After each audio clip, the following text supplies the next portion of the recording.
Good day. Today is Monday, 1st September 2025. We are in the last months leading up to the end of 2025. The special military operation continues. There's been more news about deteriorating situations for the Ukrainians in Pakovsk and Kupiansk, which I shall turn to shortly. But in the meantime, Vladimir Putin and other world leaders continue with their meeting in China, in Tianjin.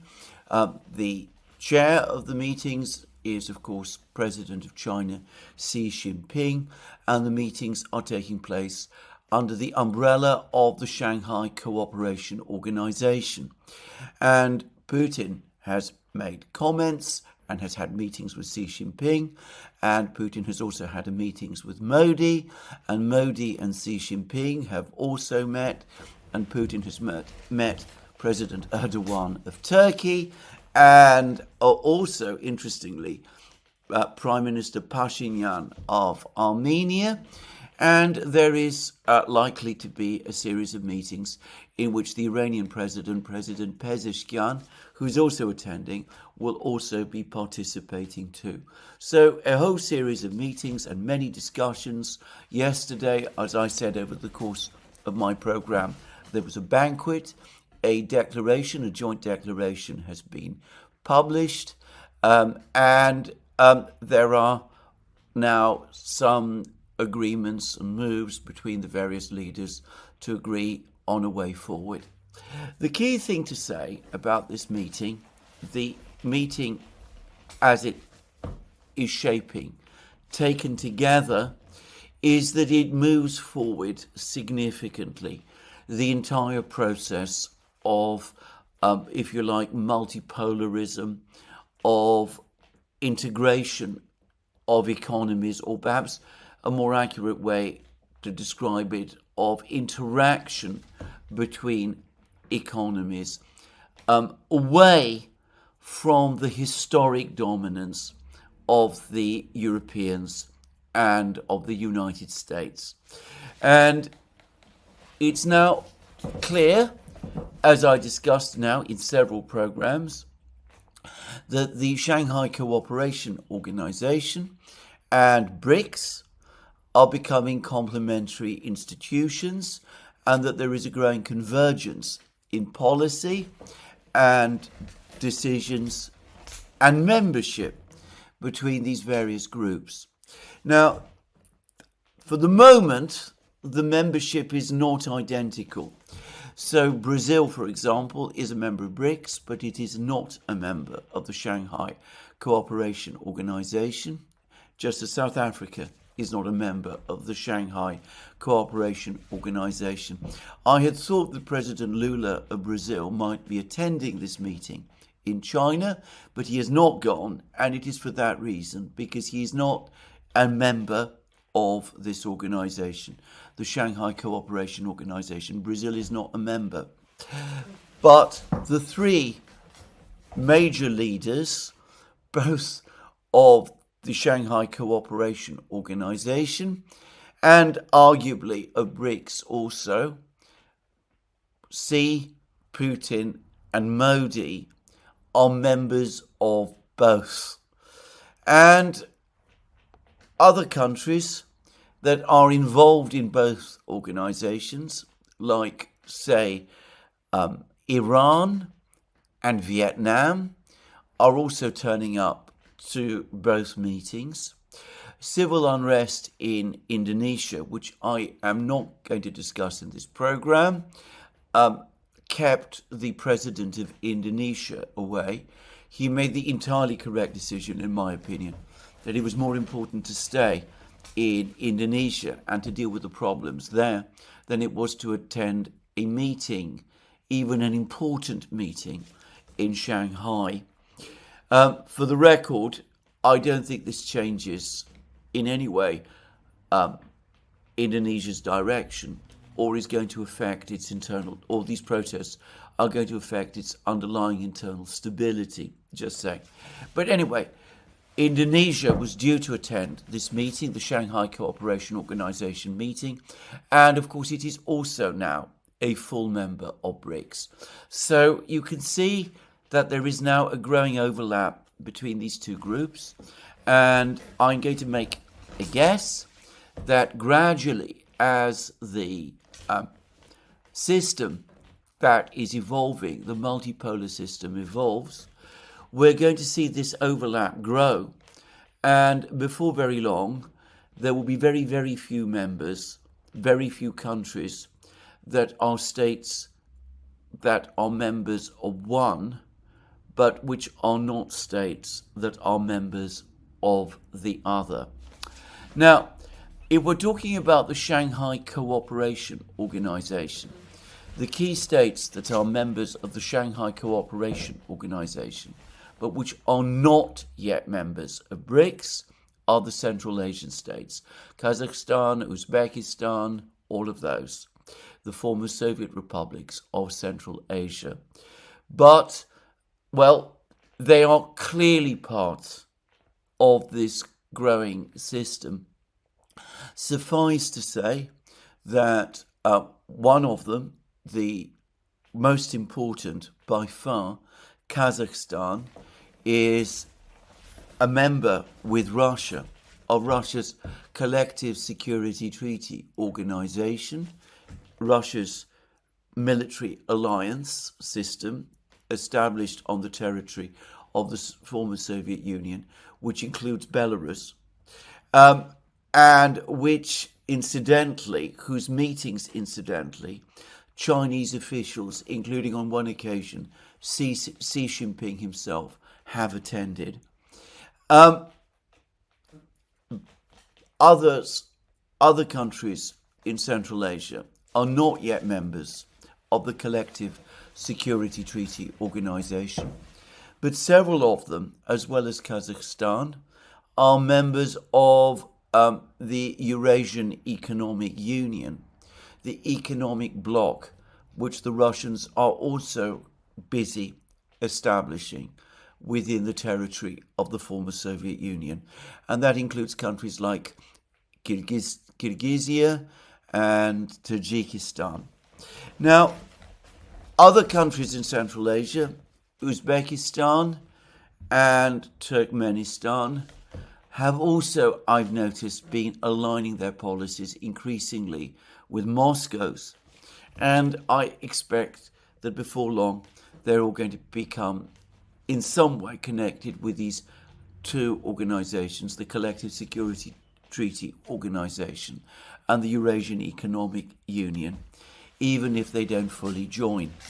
The point is that the Collective Security Treaty Organization and the Eurasian Economic Union are also building blocks towards this greater system of Eurasian and global South integration and multipolarity, which the two big umbrella organizations, the Shanghai Cooperation Organization and BRICS, are all building. Now, the interesting fact about this meeting that's just happened in Tianjin is that the one actual concrete decision that has come out of it, I say concrete decision, I mean the one big new institution that has come out of it, is the setting up of another development bank to assist in the development of various SCO countries. Now, this is interesting because, of course, this SCO, when it was first created more than a decade ago, started out as a very loose security organization dealing with security issues. It was more than anything else a debating organization between certain Eurasian powers concerned about problems of terrorism and violent crime and transnational crime and that kind of thing, and coming together to discuss these things with each other. With every year that passes, the Shanghai Cooperation Organization gains body, it gains a more elaborate structure and ever wider jurisdictions. But it remains, at least in theory, first and foremost, a security and defense connected organization. And yet here it is setting up a bank, something which one would expect to find more part of the BRICS system than of the SCO. And that begs the question of why has this been done? Apparently the major advocates were the Chinese. As I said, the setting up of this bank begs a lot of issues. I think the simple reason that this has been done in this particular way is that this bank, first and foremost, is intended to facilitate joint arms production and weapons development by the member countries, though I am confident that it will also have a civilian dimension as well. It will also assist in the development of the economies of all of these countries. Well, I am not going to get into the details of this because, to be frank, I don't really know. But suffice to say that this decision to set up this bank was made.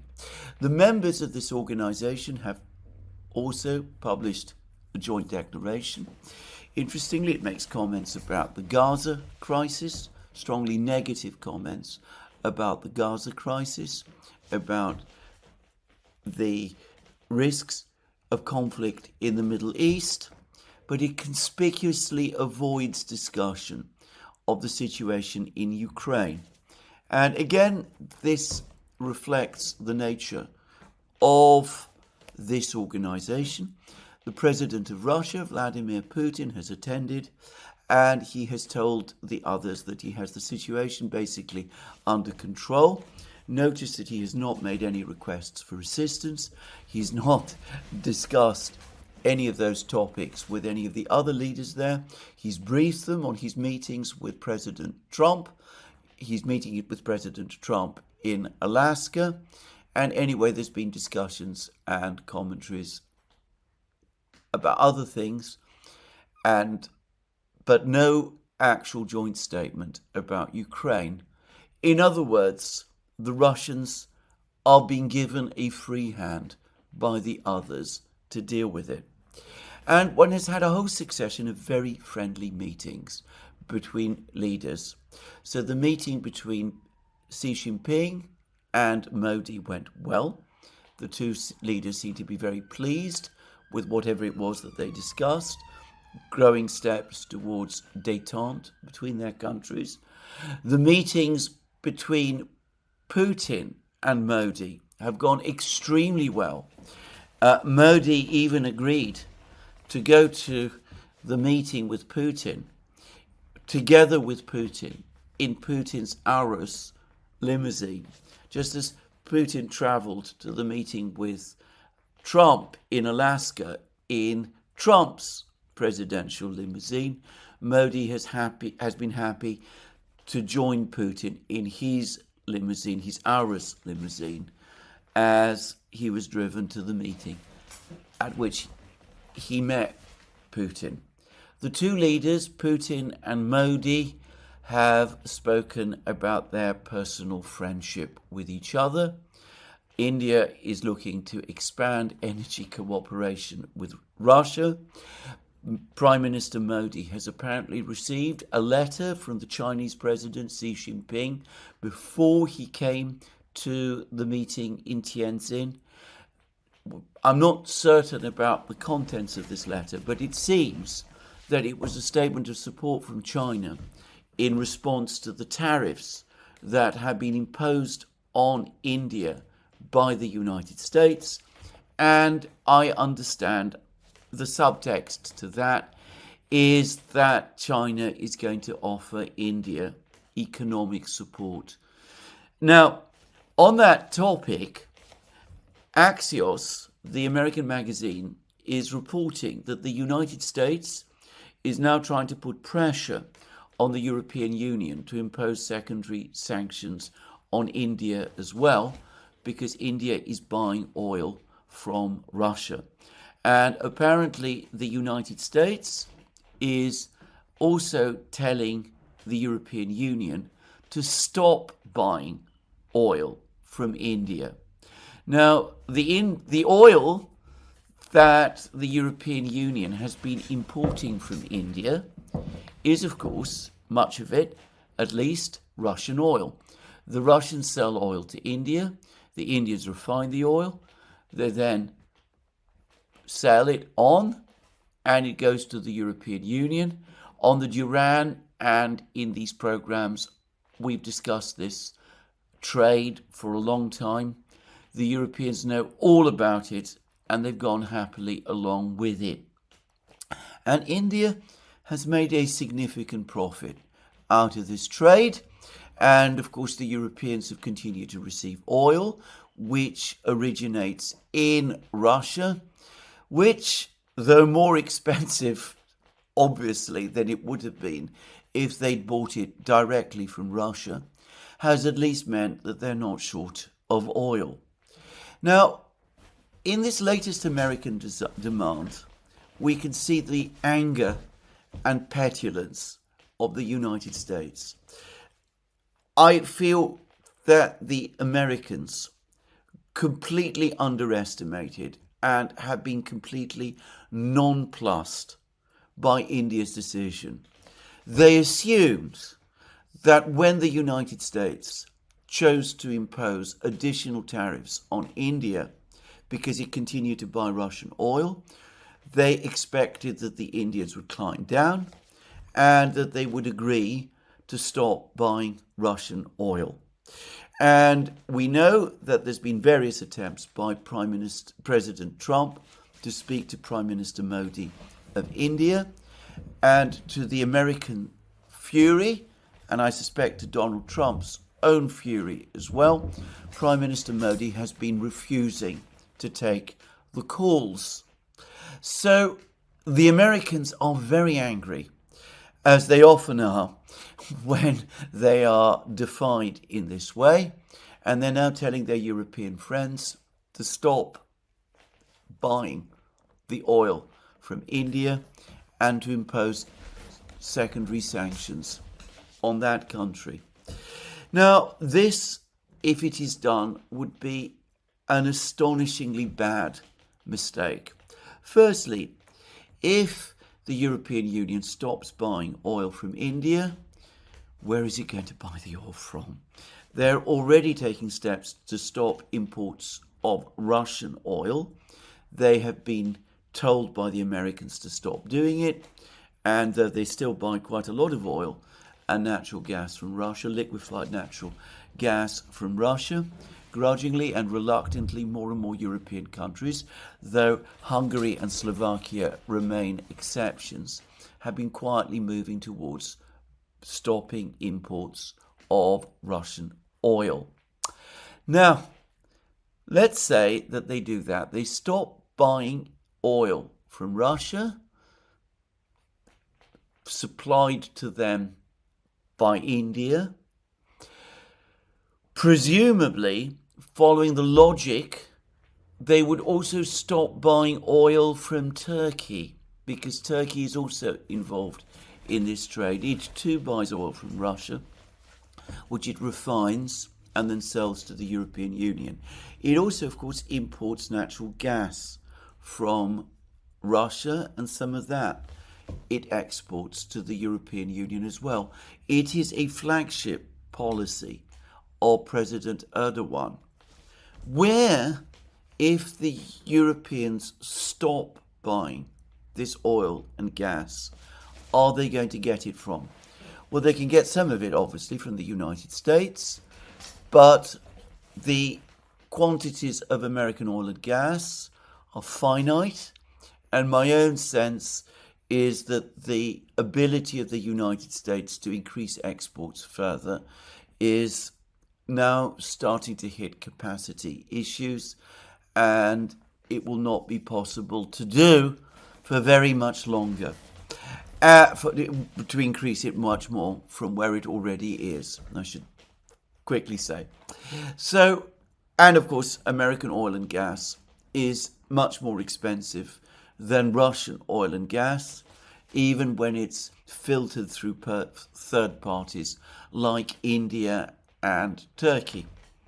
So they can buy some oil and gas from the United States, but ultimately they're going to have to make up the difference by buying oil and gas from the Gulf producers, from Saudi Arabia, from Qatar, from the UAE, from Kuwait, from all of those places. And of course, that oil and gas is also in significant demand.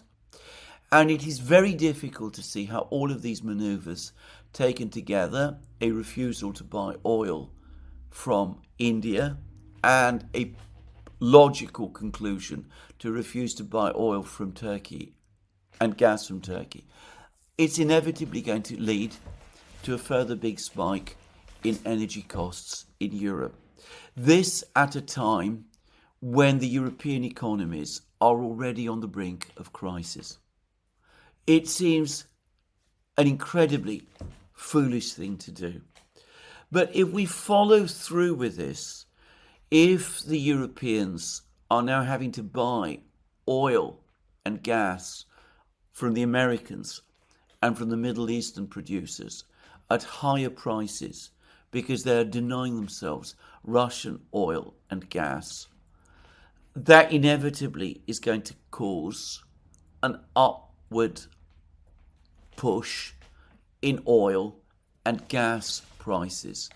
And that's not just going to affect Europe, it's inevitably going to translate back into the United States as well. As for India, it's already made clear that it will continue to buy Russian oil because it is the cheapest oil available, and it is a pressing economic and social priority for Prime Minister Modi's government, and indeed for any Indian government, to keep the price of oil, of energy within India as low as possible, because a high oil and energy price inside India is going to affect Indian consumers, tens of millions of whom live in rural communities. They are Prime Minister Modi's electoral base, and they are deeply susceptible, deeply affected by changes in the price of oil. Nonetheless, as I said, the price of oil will rise, and who will be the beneficiaries? Well, inevitably, the oil producers will be. That will be first and foremost, obviously, the Gulf states, but it will also be Russia, which will remain an oil and energy producer, and which will continue to sell oil and gas in the global energy markets. Quite apart from the fact, though, that getting the Europeans to sanction India in this sort of way is going to have inevitable economic repercussions, both for the Europeans and for the United States. Taking steps like this can only have one effect, which is to outrage India. The Indians are going to be even more angry about this than they already are, and it's difficult to see how that can fail to lead to a deepening of their ties with the BRICS, with the other BRICS states. Notice something else, which is that even as the United States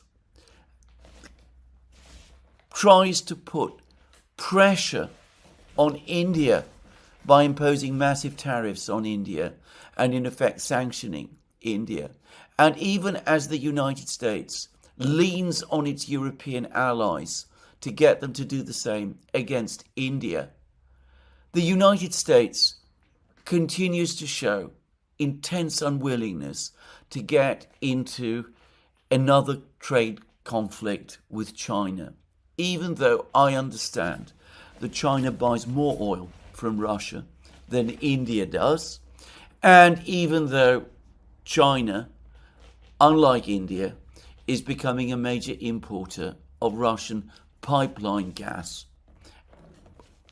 an importer of Russian pipeline gas is going to apparently import more Russian pipeline gas still. Now, the entire basis for the US-Indian rapprochement that began during the presidency of George W. Bush, but waxed further in the time of Barack Obama and Trump himself during his first term. The entire rationale for this was that the Americans and the Indians had a common interest in standing up against China. The Americans, because China was emerging as a superpower rival, coeval to the United States in economic and military power, whereas India, as we all know, has its long history of tensions with China that go back to the 1960s.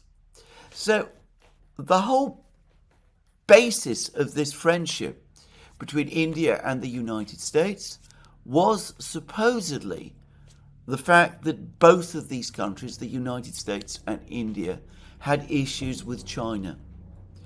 And yet here we have a situation where the United States is imposing what are in effect sanctions against its friend, India, and is trying to get its European allies to impose more sanctions against its friend, India. Sanctions which it is afraid of imposing against their supposed joint adversary, China, because the United States knows that, unlike India, China is in a much stronger position to take countermeasures by denying supplies of rare earths and by doing other things of an economic nature which could cause major problems for the economy of the United States. Does it not occur to the people in the United States? Do they not realize, do they not understand the effect that this is having on India itself, on perceptions of the United States there? It makes the United States, relative to India, look not like a friend and a partner, much less like an ally. It makes the United States look like a petulant bully. And just to underline the point, President Xi Jinping, the host of the SCO meeting in Shanghai, has now made comments in which he's spoken about the importance of all of the states of the Shanghai Cooperation Organization to work together to defend multipolarity, to ensure equitable and just and free movements of goods and trade between their various countries, and to stand up to bullying as well. And it's not difficult to see who Xi Jinping is referring to. And of course, he is not doing this by chance. He is a leader who chooses his words extremely carefully, even more, in my experience, than Vladimir Putin does. Everybody in that meeting in Tianjin knows exactly who that Xi is referring to.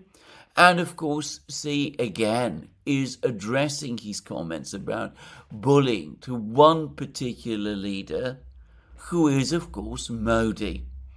So one can see how all of this pressure on India, if it was really intended to peel India away from BRICS, from China, from Russia, is achieving the opposite.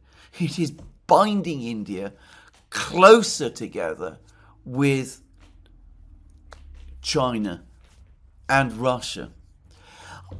Obviously, what has happened is that the United States, when it started to put pressure on India in the way that it has done, assumed that India would capitulate, as so many other countries have done, and assumed that India, the world's most popular country, a rising great power, a country which, as I said in a recent program, has a history of diplomacy that extends back to the thousands of years BC, that India would immediately capitulate and subordinate itself to American diktat, rather than lose access to the American market and isolate itself from the United States at a time when India itself is in conflict or seeming conflict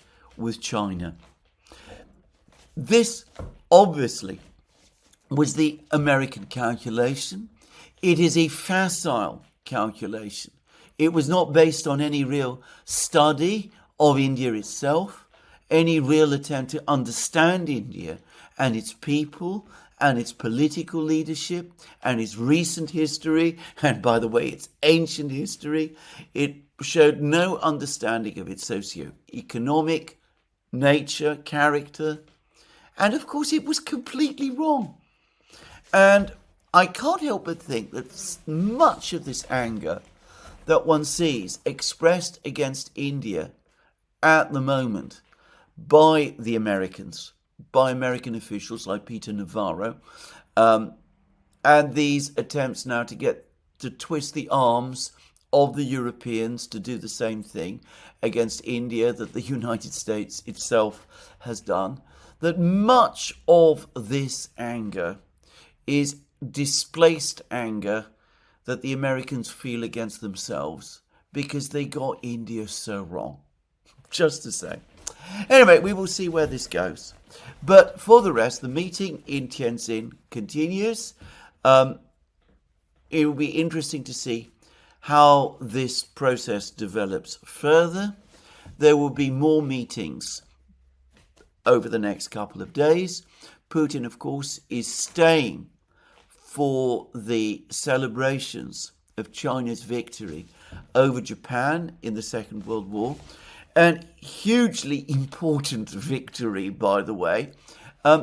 China's contribution to the Allied cause in the Second World War is one which is unknown to the vast majority of people in the West, even though it was actually enormous, and even though the Chinese people paid an enormous price for it. Before he travelled to China, Putin incidentally made the point in an interview with the Chinese news agency Xinhua that if China had fallen to the Japanese in the 1930s and early 1940s, that would have opened the way for Japan to join Germany in a joint attack against the Soviet Union, which would quite plausibly have altered completely the outcome of the Second World War, and in ways difficult to imagine would have changed history. So this just illustrates how important that Chinese contribution to the war actually was. Anyway, Putin will stay. He will have more meetings with Xi Jinping. He will also meet his new good friend, Kim Jong-un, who's also coming. And we're likely to see a trilateral meeting of Xi Jinping, Vladimir Putin, and Kim Jong-un. An extraordinary return to the highest level in terms of international relations by North Korea. and its leader. Just saying. Anyway, this process of BRICS integration, of Shanghai Cooperation Organization, of developing multipolarity is going to continue. And I have spoken in many places recently about how more likely than not we were soon going to see an emergency meeting of the BRICS states specifically to respond to the tariff pressure coming from the United States. And, well, President Lula of Brazil, who, as I said, is not in Tianjin, has now actually proposed it. And he is chairing the BRICS this year, so it's highly likely that he's taking the first steps to organize precisely that meeting. So there it is. That's what I'm going to say about this meeting in Tianjin that continues to take place. To add, after his trip to China, his further trip to China, Putin will of course return to Moscow, but in December, in a few months' time, in other words, he's visiting India, where he's going to be received by his very good friend, Prime Minister Modi. So one could see how all of the pieces are coming together and how cack-handed diplomacy and coercion by the United States is now intensifying that process. Anyway, that's the meetings, that's what's happening in China. Even as the Chinese, Xi Jinping, hosts this meeting in Tianjin, the Europeans are preparing a further meeting of their own. This meeting is going to take place apparently tomorrow in Paris. All the usual suspects will be there. Macron, of course, will be acting as the host. Prime Minister Keir Starmer of Britain will presumably be there too. Friedrich Merz, the Chancellor of Germany. Giorgia Meloni, the Prime Minister of Italy. Mr. Sanchez, the Prime Minister of Spain. They will all no doubt be coming to Paris. And though I've not yet heard of an official invitation to President Zelensky of Ukraine, well, it is an absolute certainty, I think, that he will be there too. And there is word out that the Europeans are also inviting President Trump of the United States to attend. Frankly, I think it would be a huge mistake for him to do so. Because what is the purpose of this meeting? Apparently, it is to discuss, again, security guarantees, European troop deployments to Ukraine, the logistics thereof, the American backstops, things which we have been hearing and which have been talked about by European leaders incessantly since March. It's been a never-ending succession of meetings in which countries, European countries, come together and talk about exactly the same thing. And it's fascinating to see the arc of these discussions. The way they all start is everybody says, we've got to be prepared to send troops to Ukraine. This is necessary in order to secure the ceasefire. They're again, by the way, talking about a ceasefire. Zelensky, of course, as I discussed in my program yesterday, is now back to talking about an unconditional ceasefire, that which the Russians have rejected and that which President Trump himself has said he is no longer seeking. Anyway, they're going to be seeking to enforce the ceasefire by moving troops into western Ukraine, by setting up buffer zones, by getting people to patrol the buffer zones. It's unclear who they are. By getting the Americans to do something. It's completely unclear what that is. President Trump, by the way, gave an interview in which he was, again, extraordinarily vague about the extent or otherwise of American assistance. One of the reasons why he should stay away from this meeting in Paris is because what the Europeans are going to try to do if he does go to Paris is that they're going to try to pin him down to specific commitments, which, if he is wise, he will avoid at all costs. But anyway, they're going to talk all about this. Then, what then happens is that after the initial enthusiasm, the problems begin to become clear. There aren't enough men. There aren't enough troops in Europe. The logistics really don't work. Armour is not to be had.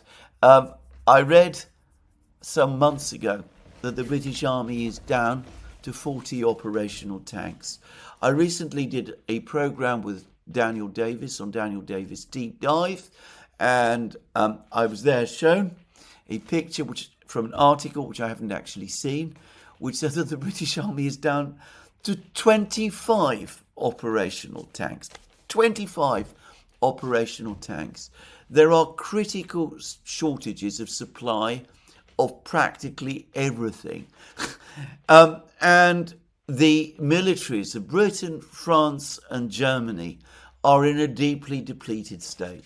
It's not clear who will go to fill out the numbers in Ukraine. Bild Zeitung is saying that after an internal debate within Germany, the German government has backed off Friedrich Merz's idea of sending troops to Ukraine, though it seems that Friedrich Merz has not given up on it. He's still trying to come up with some way of achieving this objective. Speaking of Merz, he continues to make the most astonishing comments. He says that there's a very quick way of ending the war in Ukraine, that is to stop supporting Ukraine. If Ukraine is no longer supported, the Russians will immediately win. And that will be a bad thing, because if the Russians win in Ukraine, they will turn on some other European country. He doesn't say which one, but they will turn on some other European country, and they will go on doing so until eventually they reach Germany itself. The old domino theory, again, being trotted out once more. The predator, Emmanuel Macron, has referred to Putin, Vladimir Putin, as an ogre. Ursula von der Leyen, the EU Commission President, refers to him as a predator. The Russians are apparently hungrily, voraciously seeking to gobble up all of Europe. We must stop them over there, because if we don't, they'll come after us over here. Why they would want to do this? What exactly draws the Russians towards conquering Germany, for example? I mean, an idea which, just expressing it, is so absurd as to make the whole thing seem almost comical. But what it is that would persuade the Russians, why the Russians, other than some mysterious inner drive to expand and subjugate and conquer, something which, by the way, as several people point out, has no actual historical basis. Anyway, what other than that mysterious inner drive is causing the Russians to want to advance across Europe in that way? Nobody ever explains, least of all Friedrich Merz. Merely stating the fact is apparently enough. Anyway, Merz continues to talk about this. He continues to apparently fantasize about sending German troops to Ukraine. He's had to row back on his ideas of reintroducing conscription, but he's apparently going to make it easier in some way for young people to join the German army. I'm not sure what that is supposed to achieve. If they want to join the German army, what prevents them from doing so exactly? Anyway, I'm not going to get into this. But apparently someone in Germany has explained to Merz, presumably within the coalition, that the vast majority of people, at least a clear majority of people in Germany, oppose this, that the German military is in no condition to do this, that it would be massively provocative to the Russians to try. So for the moment, that idea is off. So few troops, not enough supplies, logistics are bad, the American promises are uncertain, and the enthusiasm for this wretched idea then dims, especially as the Russians repeat what they have always been saying, that as far as they're concerned, this is completely unacceptable. And then gradually this idea appears to fade away, and then something happens over the following few weeks, and Macron, whose government is about to collapse next Monday, in a week's time, and whose finance minister has been either alternatively warning about the need to call in the IMF or walking it back and saying, actually, that's not quite as bad, things are not quite as bad as that. Anyway, Macron, who's facing both a political crisis and perhaps a financial crisis, and Starmer, who is perhaps also facing a financial crisis and whose popularity is sinking. Well, nonetheless, despite all that, they come back and float this disastrous idea all over again, and the arc of events just goes on repeating itself. We see this time and again. This is at least the third occasion when we've been through this whole issue of thinking about deploying European troops to Ukraine. The Russians adamantly opposed. The Americans unenthusiastic, to say the least. European publics hostile. The military establishments horrified. But as I said, this is an idea that comes and goes with the regularity or irregularity, if you prefer, of the European weather. And, well, my colleague and friend, Alex Christoforou, in a programme we've just done on the Duran, and which will be appearing fairly shortly, he pointed out that all of this activity on the part of people who are supposed to be doing real jobs, sorting out the problems of their own countries, or at least trying to. All this activity, all this time wasted, if it was happening in a business environment, if employees of a business, the executive officers of a failing business were distracting themselves in this kind of way, the right thing would be to have the whole lot of them sacked. And it's absolutely true. As somebody who has done liquidation work himself in the past, I can absolutely confirm this, that when people who are supposed to be running things in a bankrupt business, and by some measures, the state of Europe today is a bankrupt business, are wasting their time in this fashion, wasting their time and everyone else's, then they are not fit for purpose. I say Europe is essentially in a bankrupt state. There is an article by the indispensable Wolfgang Munchau, again in the centre-left British journal Unheard, which is on this very topic. Europe's deadly debt spiral. Tax rises will only accelerate its decline.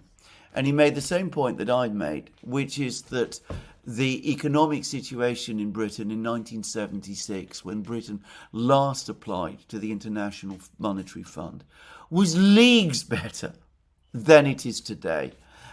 It's absurd to think that the situation today is better than it was then. On the contrary, it is far, far worse. And, well, on the topic of debt,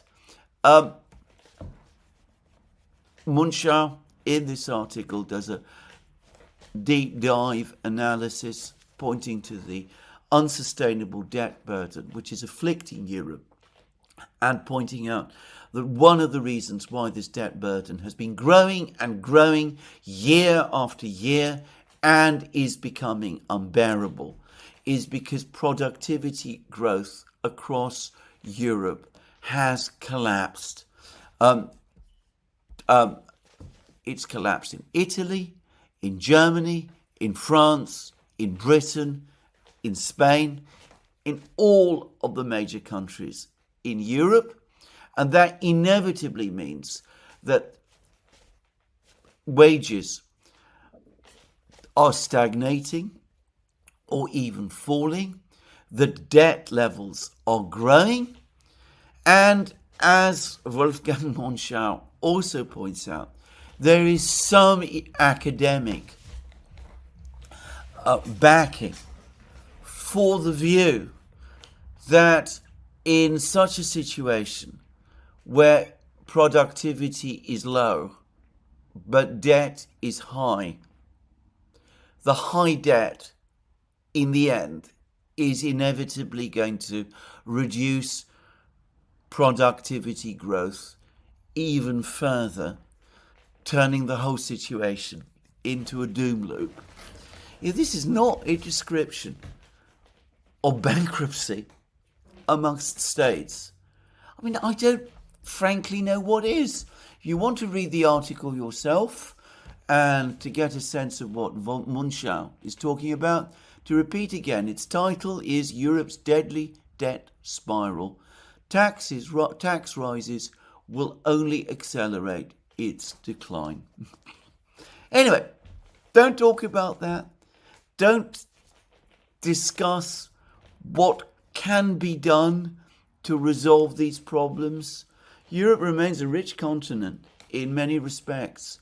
If European leaders actually decided to grasp the nettle and to think seriously about what they could do to change the situation in Europe, perhaps, for example, to revisit the wisdom of moving forward with economic and monetary union within the European Union, with the euro, in other words, well, perhaps quite a lot could be done. But of course they don't want to do that. They don't want to address these problems. So instead they talk about Ukraine. They talk about new troop deployments. They're going to have yet another meeting to discuss this. It's going to happen in Paris. Zelensky will be there. He will be talking about the need for further sanctions against Russia because that's all he ever talks about. He talks about that incessantly. And of course, he will be talking about the other thing that he always also invariably talks about. He will want more money. He will want the bankrupt Europeans to give him more money. He will want the bankrupt Europeans to spend more money buying weapons from the United States, which doesn't have the weapons to sell, just saying. But he's going to demand that too. He's going to want this incessant money flow to go on pouring eastwards to Ukraine, where it all vanishes. Because all that vast flow of money that Ukraine has been on the receiving end of, not since 2022, but since February 2014, what has it produced? Ukraine remains the poorest country in Europe. It was that before the start of the special military operation. Its industries continue to be run down, and it is losing on the battlefield. But Zelensky will be there. He will be talking the same story, the same narrative as always. In my program yesterday, I discussed the information that General Gerasimov, the chief of the Russian General Staff, has provided about the situation on the battlefronts. Zelensky, entirely predictably, has said that all the things that Gerasimov said was lies. He says that he's had meetings with General Syrsky, the Ukrainian military chief, and General Syrsky confirms that what Gerasimov said were lies. All of these things are lies. They are untrue. The latest narrative, which is all over the media in the West, by the way, is that it is simply not the case that the Russians are winning. It is not the case that they are advancing in Ukraine. This is all misrepresentation. It's distortion. It's fantasies that the Russians are peddling. Ukraine continues to hold its own. All reports, all information you received, including presumably from Ukrainian bloggers, including from people like Marina Berlinskaya and Mariana Bezuglaya and people of that kind, and Yuri Butusov, and all of those people who are expressing concerns about the situation on the battlefronts. Korotich, the former official of the Azov brigades. All of this is wrong. The situation, Zelensky and Syrsky have the situation on the battlefronts completely under control. There is no cause for concern. The only way that things might fail is if the money flow from the West stopped. If the West stopped providing funding to Ukraine, if the West stopped providing weapons to Ukraine.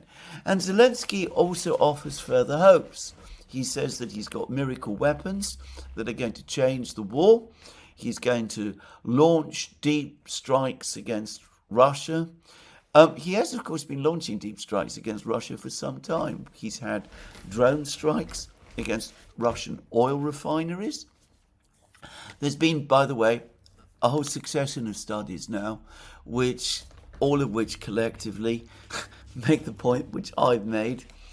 You can find a program also which we did on the Duran with Stanislav Kaprivnik, which we've discussed this issue, that the attacks on the refineries in Russia are having far less of an effect on the Russian economy, on the gigantic Russian energy sector, than some people in the West believe.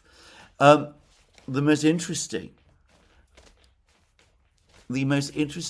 discussion of this, as far as I was concerned, actually came from Larry Johnson on Sonar 21. He did various AI-related checks on this topic.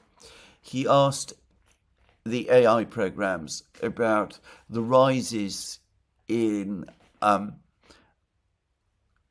gasoline prices in Russia in August, and the program came back and said that these were caused by the attack on the refineries. And then he asked the AI program about this really actually rather similar rises in gasoline prices that took place earlier in the year in Russia. And surprise, surprise, the AI program came back and said that this rise was not significant and was largely the result of inflation, wider inflation. Anyway, suffice to say, this story about the success of the drone strikes on the refineries is wildly overstated. Anyway, to continue, Zelensky comes back. He talks about drone strikes. He talks about deep strikes. The Americans, by the way, perhaps very unwisely, Matthew Whitaker, the US ambassador to NATO, has actually confirmed that the Americans are now providing some level of intelligence assistance to the Ukrainians in order to enable them to carry out these strikes. Something which the Biden administration objected to, the United States is now assisting this is the same United States, the same Trump administration, which a few months ago was trying to get the Russians and the Ukrainians to agree to a ceasefire of attacks on their respective energy systems. The Russians, for a time, agreed. The Ukrainians did not. They've escalated their attacks on the Russian energy system. Refineries are part of an energy system. And the Americans are facilitating it. Just see that. Just take a step back and think about that. Anyway, Zelensky now talks about missile strikes, and presumably what he's talking about now is the Flamingo. I think people now have gradually come to accept that the Iran missile that we were hearing so much about a few days ago, that the United States was going to provide, that it doesn't in fact exist, and that it probably will not appear in significant numbers in Ukrainian arsenals, well, perhaps for years, and that's assuming that there is still a Ukraine by that time.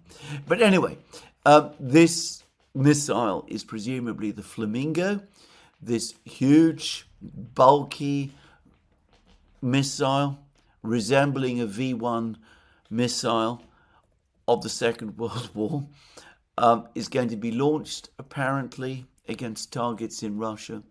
Of course, Zelensky was saying at one point that the missile offensive against Russia was going to begin at the end of July, and of course it didn't. Now he's saying that it's imminent, that the plans have been drawn, and it will happen fairly soon. I strongly suspect that the Russians have full information about this missile program. There was an article about it today in TASS.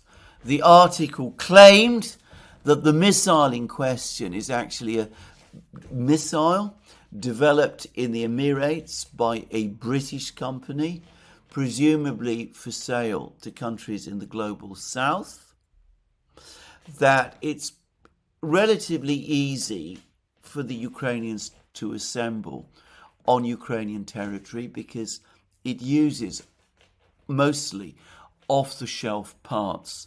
So you don't need a proper factory and production line to produce them.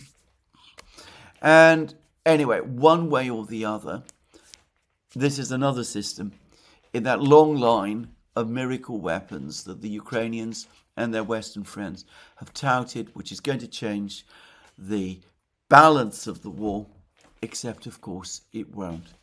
And we're going to go through the tedious ritual of listening to all of this all over again when Zelensky turns up in Paris.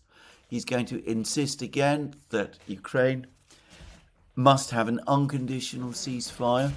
He's going to go back on what Putin and Trump agreed with each other, or rather he's going to try and cancel what Putin and Trump agreed with each other in Alaska, that there should not be, before a final settlement of the conflict, an unconditional ceasefire.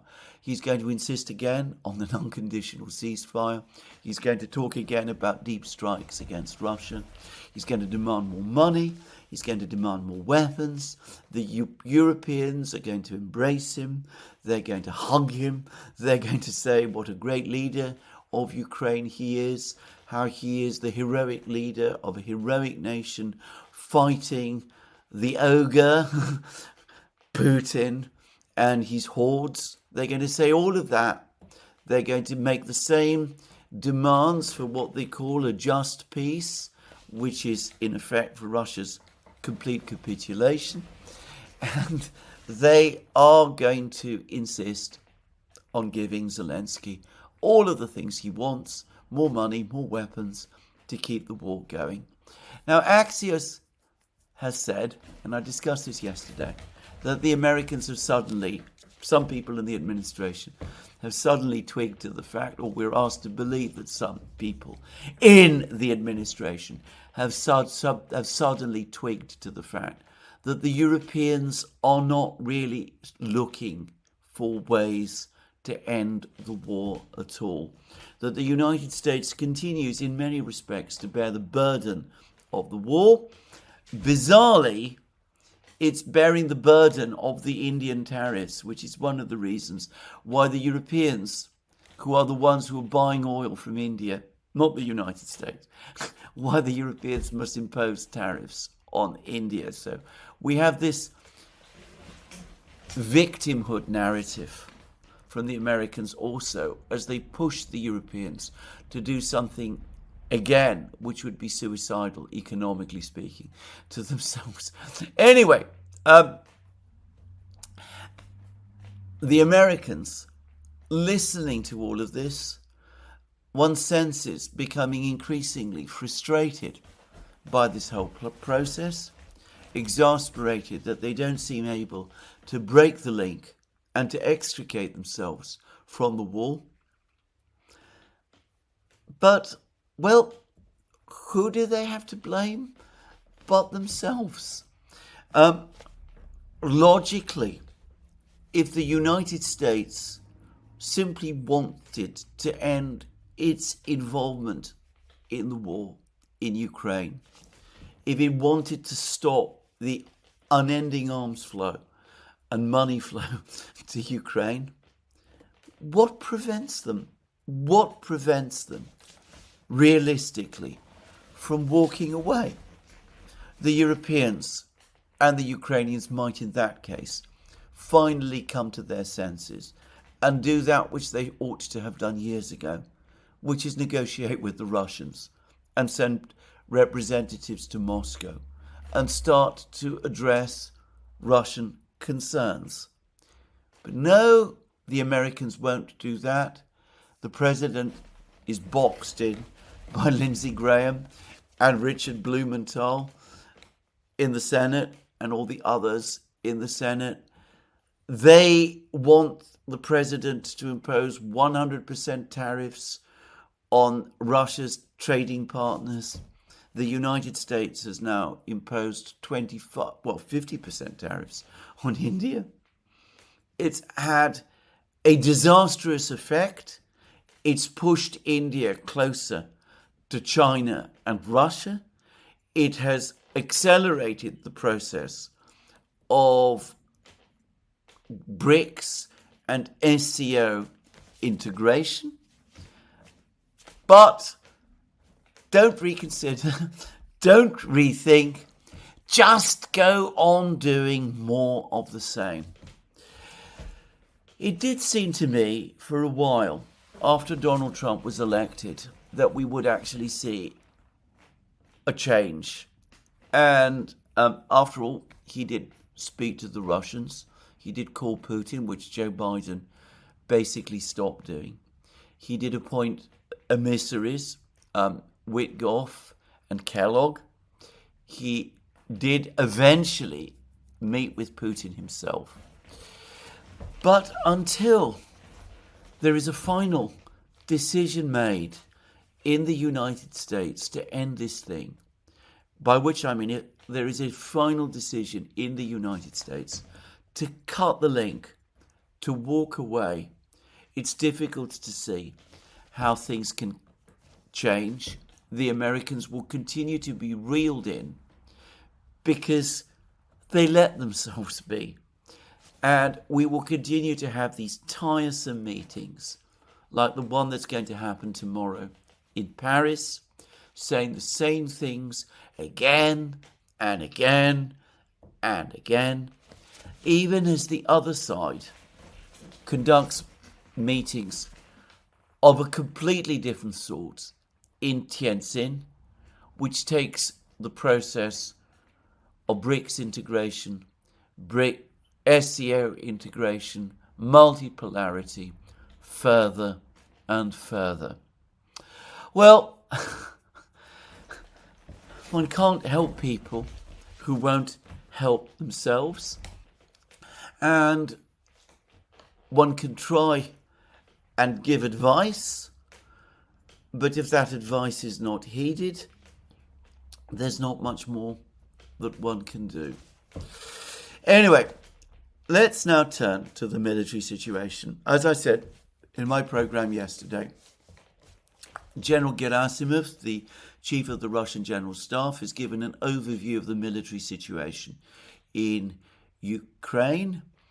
Zelensky has vehemently challenged what Gerasimov says, but the evidence appears to be bearing out much of what Gerasimov said is true.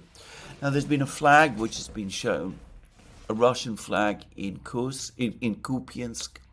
I'm not going to devote any time to that. It might show an actual Russian advance. But one of the things we've learned over the past 2 years is that it's actually possible to plant flags with drones, and that doesn't really mean anything. And the Ukrainians do this, and the Russians do it. And a flag without a soldier really doesn't tell us anything. But elsewhere, the situation for the Ukrainians is continuing to deteriorate. And the major deterioration appears to be happening in the Pakovsk area. Now, yesterday, as I said, after Gerasimov claimed, I'm going to stick with the word claimed, that the Russians indeed do have troops, have consolidated their positions in the breakthrough area, and have troops west of the supply road that passes through Rodinska and Belitskaya into Pakovsk, and have reached the outskirts of the village of Grushinya, well to the west, effectively cutting all the main roads. Well, after that, the Ukrainians announced that they'd conducted a successful counterattack, that they'd recaptured the village of Vladimirovka next in the breakthrough area, the village which the Russians had captured a short time before. They provided no video footage to confirm any one of these claims. Of course, it doesn't mean that the claims aren't true. Probably there is fighting going on in these places. The Ukrainians might even have recaptured Vladimirovka. I'm not saying that they haven't, by the way. But it's clear that whatever Ukrainian counterattack the Ukrainians carried out yesterday, perhaps in response to Gerasimov's presentation, as of today, there is no evidence that it has changed the situation overall in the Pakovsk area in any significant way. On the contrary, the information we have received this morning is of further Russian advances inside Pakovsk itself, and some of this information, incidentally, is coming from the Ukrainians themselves. So it looks as if the Russians have managed to cut the E50 road. Now, this has been discussed on many occasions. This is the road that passes through Pakovsk from the west, that goes ultimately all the way to the city, through the city of Pavlograd, to the great city of Dnipro on the Dnieper. It looks as if the Russians have indeed cut the E50 road. They may be very close to the E50 road in the Grushinya area, and if they've indeed captured Udachne, as I believe, by the way, and have advanced towards the Pakrovska mine south of the E50 road, they might have cut the E50 road northwest of Pakrovsk, outside Pakrovsk itself. But the word now is that they have successfully cut the E50 road within Pakrovsk, north of the Troyanda micro-district, and with the result that the Ukrainian forces in the main micro-district to the southeast, the so-called citadel area, are indeed cut off from resupply. And there are also reports that the Russians are pushing further north beyond the E50 road.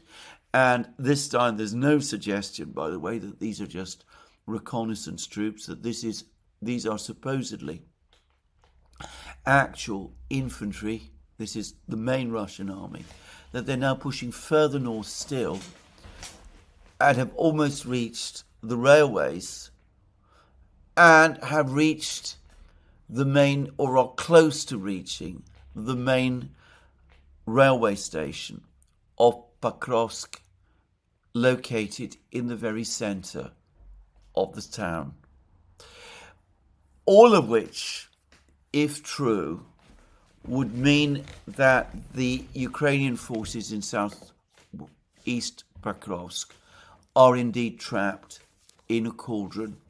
Now, the thing to say about these reports is that they appear to be corroborated from Ukrainian reports as well.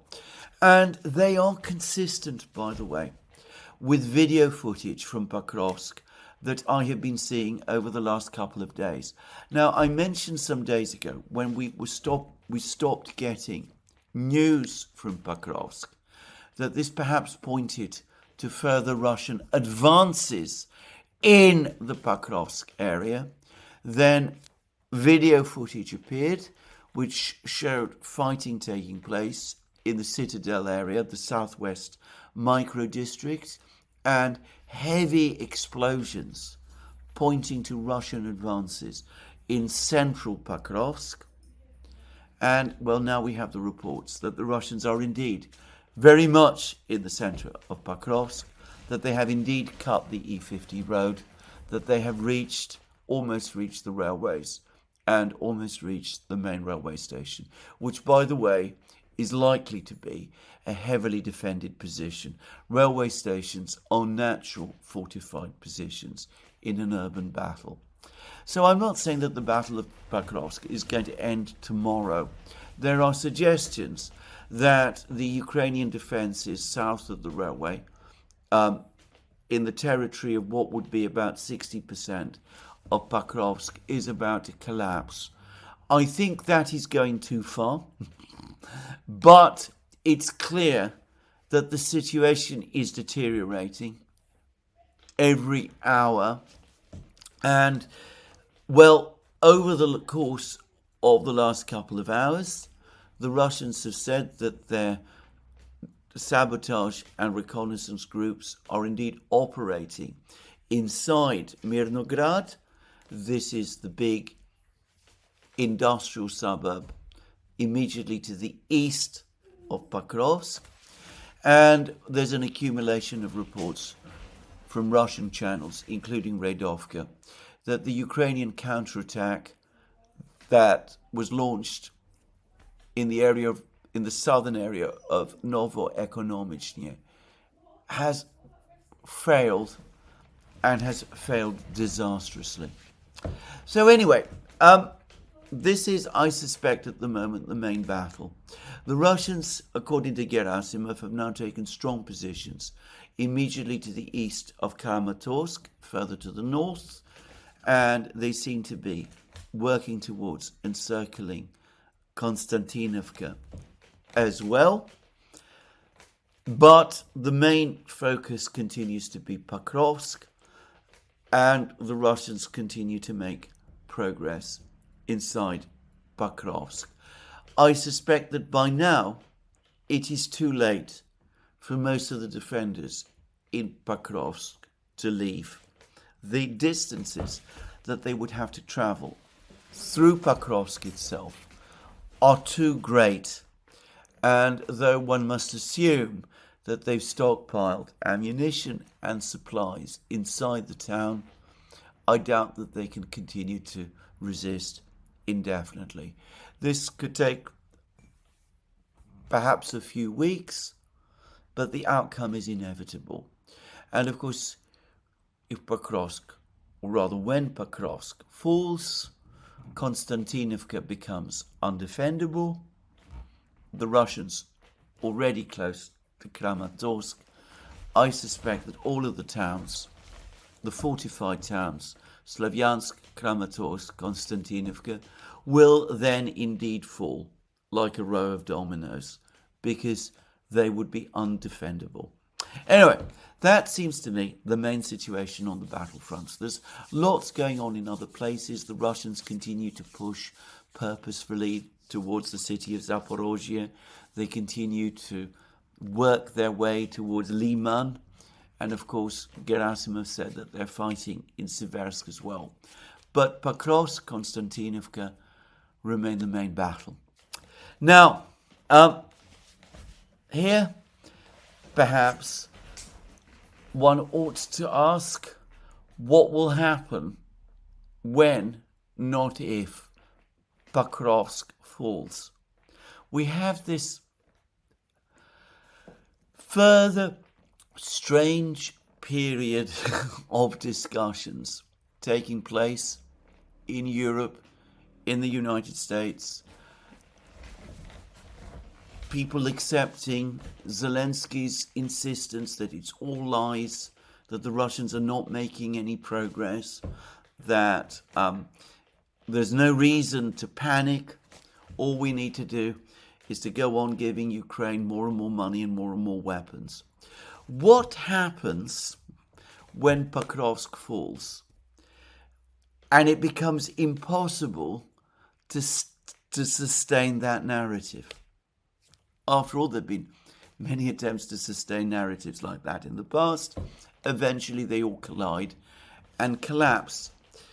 This time, when this narrative collapses, by the admission of the West itself, this is the main line of defense, preventing the Russians from advancing further towards the Dnieper, and according to the Institute for the Study of War, of outflanking Ukrainian defenses in Kharkiv, Ukraine's second biggest city, further to the north. What happens when these cities fall? Will we see a further renewed push towards peace? Will we see demands for further military escalation? Will we see Lindsey Graham and Richard Blumenthal insist that enough is enough? Sanctions on Russia's main trading partners must now be imposed to prevent a Ukrainian collapse. Are we finally going to see those sanctions? Sanctions which Trump himself, especially against China, doesn't seem to want to impose. Will we see those sanctions?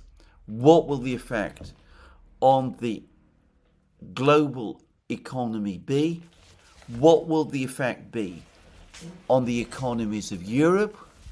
Will there be, at that point, a further economic crisis? And if so, what then? I've already discussed the fact that we are heading into a stormy autumn. There's also articles which have now started to appear, even I notice in the mainstream media, that the decision of the E3, the Germany, Britain and France, to insist on reimposition of snapback sanctions on Iran is a disastrous mistake and opens the way for a likely further Israeli attack on Iran this autumn as well. What if that attack takes place? And what if, like the attack that Israel launched against Iran in June, this attack fails and the further attempt to decapitate Iran's leadership, which is what this attack will be all about? What if that attack turns out to be unsuccessful? Well, we'll have to see. But to repeat a point I made earlier in the program, the French government looks like it's in a very precarious position and might fall next week. the position of the British government looks extremely precarious, with a difficult budget ahead. Keir Starmer, by the way, has carried out another reshuffle, a further attempt to stabilise his government, a further sign that things are not well, I would have said. There are tensions in Germany. The SPD, the social affairs minister in the German government, who is a member of the SPD, has pushed back strongly against Friedrich Merz's claim that Germany's welfare budget is unsustainable. The minister has said that, on the contrary, social spending must be protected because it is essential in Germany for maintaining social cohesion. So it's easy to see how all kinds of problems could come together and we could be facing a major crisis in the autumn. To repeat again, I am not predicting it, but I could see how all of the various conditions to create this crisis are potentially there. And if we do have that kind of crisis, especially in Europe, we are lamentably led, and it's very, very difficult to see our leaders knowing how to deal with it. The people who dealt with the financial crisis in 2008 appeared giants by comparison. And for the record, I happen to think that their approach was mistaken and wrong and created many of the problems that we have today. But if they failed, what are the current crop of far less adequate leaders going to do? Well, we will have to wait and see. I would add, going back to my program yesterday, that in my opinion, whoever was responsible for the murder of the Ukrainian Maidan leader, Andrei Parubiy, in Ukraine yesterday, whoever was responsible, the murder itself must be seen as a symptomatic of crisis, of a gathering crisis in Ukraine, showing either internecine battles intensifying in Ukraine as the crisis there deepens, or of the Russians taking measures in preparation for a collapse in Ukraine. Incidentally, the Ukrainians have arrested someone who they say was responsible. They claimed that they're starting to drop hints that there was a Russian trace against the killing. I'm not going to say anything beyond what I said in my program yesterday. If you want to know my views about it, I would refer you back to that program. But anyway, in the meantime, as I said, the leaders of Europe making no preparations for any crisis in the autumn at all. On the contrary, taking action like the invocation of the snapback sanctions against Iran, which looked to be calculated to make the situation worse, and talking about the same old, failed, discredited plans about Ukraine in one of their endless series of summit meetings, which we have heard so often before. To me, I have to say, all of this activity, and I agree completely with Alex Christoforou, it is activity, it is not action. All of this activity, well, it looks like nothing so much as the captain of the Titanic ordering the crew to spend all of their time rearranging the deck chairs on the Titanic after the collision with the iceberg has happened. On that thought, I'm going to stop my program today. Let me remind you again that you can find all our programs on our various platforms, Locals, Rumble and X. You can support our work via Patreon and Subscribestar and by going to our shop, links under this video. Last but not least, if you've liked this video, please remember to tick the like button and to check your subscription to this channel. That's me for today. More from me soon. Have a very good day.